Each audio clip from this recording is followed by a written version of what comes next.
2024 fall season gets underway. We are in Huntsville. We're in our meeting room. Sam Houston has a hotel, so we're not actually in the Holiday Inn or Express. We're actually at the university, and you can tell who, out of the gate, first interview for the blog this year, Caroline Kahle. So, Caroline, thanks for being willing to sit down and chat. It's been a long day, bus ride. Appreciate you. Hey, I'm happy to be here. All right. So for one of the things that we're going to get into with a lot of our athletes is the newness of having a lot of freshmen, but you're back, veteran second season. So going through the preseason and getting ready for tomorrow, what are the things that you think were different second time around compared to first time around? Yeah, I would just say with being more comfortable with my teammates and just knowing how to do things. I mean, I went through preseason last year, and I think it was definitely just a big change going to college as a freshman. It is for every freshman, and it's just getting comfortable with the gym, the atmosphere, the people on the court. So I think this preseason, I was just way more comfortable with the girls, which allowed me to be more confident and just play as a leader rather than a new little freshman trying to figure it out. So yeah, just being comfortable. You know, there's all the physical nature and demand of being a D1 athlete playing volleyball, but there's obviously the mental side of things, and that's very real, the mental ups and downs of being a student athlete. What are you doing, not so much physically, but what are you doing mentally as a preparation for having a bigger role this year? Yeah, so honestly, I would just give it all to the Lord because I'm a big believer, and so my spiritual walk with the Lord is what gets my mental strength ready. And I think that last year, that's a big change as well, because I trusted the Lord for my whole life, but I think learning how much I just needed to give to him and not put as much weight on myself is something that I've really learned this year. So I think just knowing that, like, at the end of the day, I am not only a volleyball player, I'm a child of God, and I can go home and I'm loved no matter what. So I think just letting not like every little mistake or all the little things that I do get to me mentally, and rather just being like, you know what, Lord, that was a part of the plan, let's move on, and I trust in you.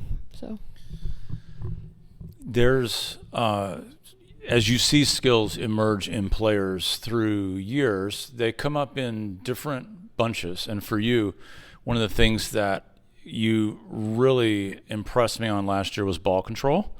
And I feel like that the court time that you earned last year in large part was because of your steadiness in passing and in ball control. But as sort of anticipating the potential of playing all the way around and being more on the front row and carrying some level of scoring responsibility, what have you thought about in terms of, or what are the ways in which you feel like you've improved as an attacker? Yeah, so I would say just not thinking that I have to put the ball down every time, because that's not the case. So this season, I've just come in with the mindset of I need to do whatever I can to put my team at the best chance of winning a point or winning a set. It goes step by step, but just not trying to get up and swing into a big block every time, because clearly that's not going to work. I just have to use my brain a little more and find shots that are going to either put the other team out of system or just put my team in a chance of scoring, whether that be by a block or we get an easy ball back because I put the ball in a spot that just caused some chaos on the other side. The freshman year is full of all sorts of adjustments, and it's really strange for me to think that my daughter is a senior in high school and that she will be a college freshman somewhere next year. And so, that was you last year. That was you. And there's all sorts of challenges. You mentioned some of them, but what do you think when you look back over your shoulder about being a freshman at SFA? What do you think was your biggest challenge? I would say with just the amount of change, because growing up, I've been a huge homebody my whole life. I've had amazing family raising me, lots of amazing friends by my side. And so honestly, getting up and leaving was not an easy thing for me, and I wasn't that excited. I'm not going to lie. But when I got here, I just gained a new family completely, and there's so many people in the community that have helped me feel at home. And I think freshman year, especially in the fall with the amount of travel that we had last year, just getting used to a new place was a challenge because we weren't necessarily at that same new place the whole time. So it was just, I think my biggest challenge was not having my family by my side or my friends that I've grown up with forever, but gaining a new family definitely helped me just walk through day to day in fall season.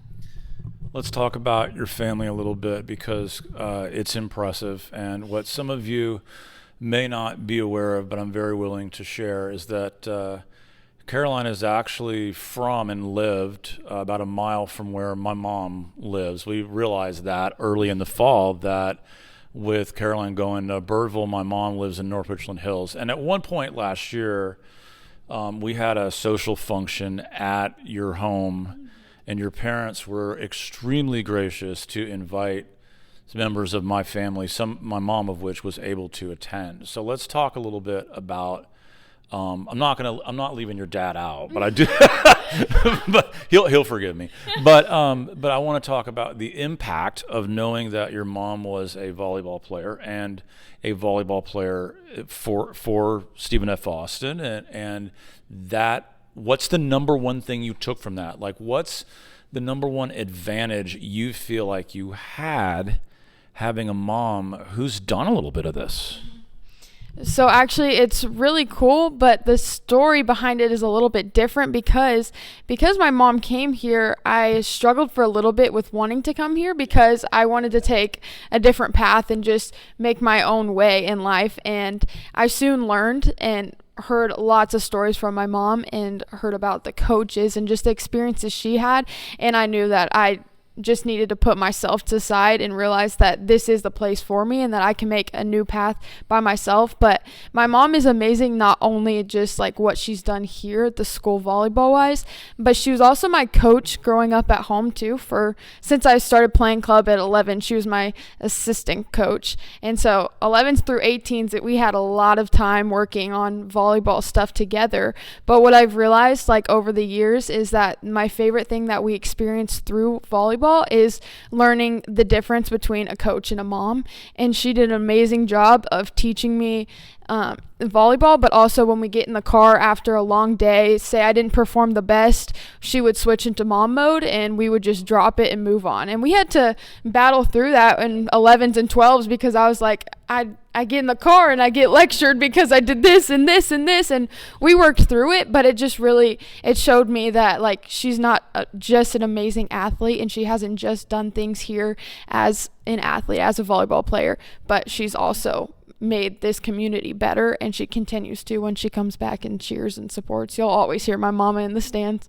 But yeah, my dad's amazing too, and so is my sister.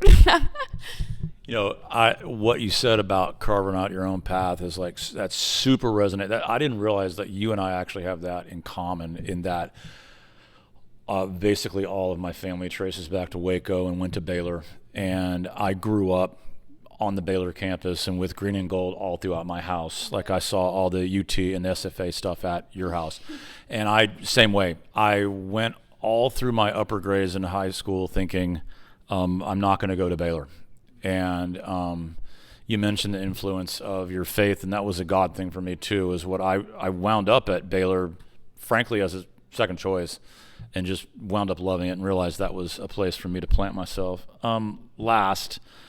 A lot's made about the youth, and we are going to talk to a lot of the younger players. Obviously, as the year goes on, we're going to see them on the floor. But we have some very important people that left our program last year. Some very amazing people that left our program last year. As you think back to Ilan and Maddie and Haley and Ash, those people, what's a memory? What's something you take from having played your first year with a crew that strong?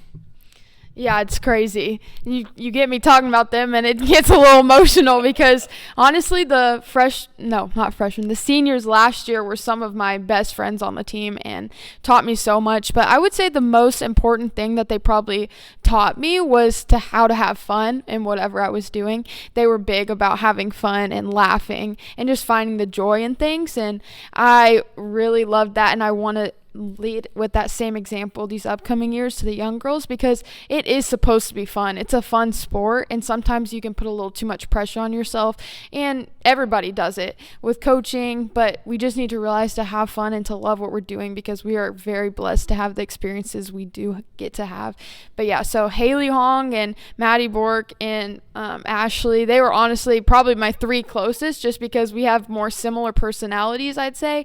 And I had the honor of being in between Ashley and Maddie in the lineup for numbers, and so we called each other number neighbors, and we have a little video of us hugging before our last game in Arkansas, and it's just such amazing memories that I'll forever get to just look back on, but also have a little hug on the phone, so that's nice to be able to capture moments like that. But yeah.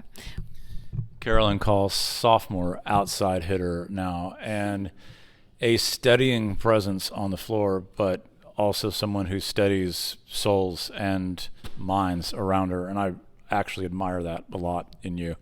So all season long, we're going to be talking to players. We're going to be talking post-game interviews, videos like this. This is our first one. Wanted to get Caroline in here, and I'm just so appreciative. And we'll have 2 matches tomorrow and then a third on Saturday before we get back home. And we got to tell everybody, you got to pack Shelton Gym out on Tuesday night against High Point. That is going to be a great match. High Point, a fantastic program, similar to us, strong mid-major. You've got to get yourself in Shelton Gym. Caroline Kahle, thank you so much. Love talking to you. Appreciate you so much. Thank you for having me, Axum.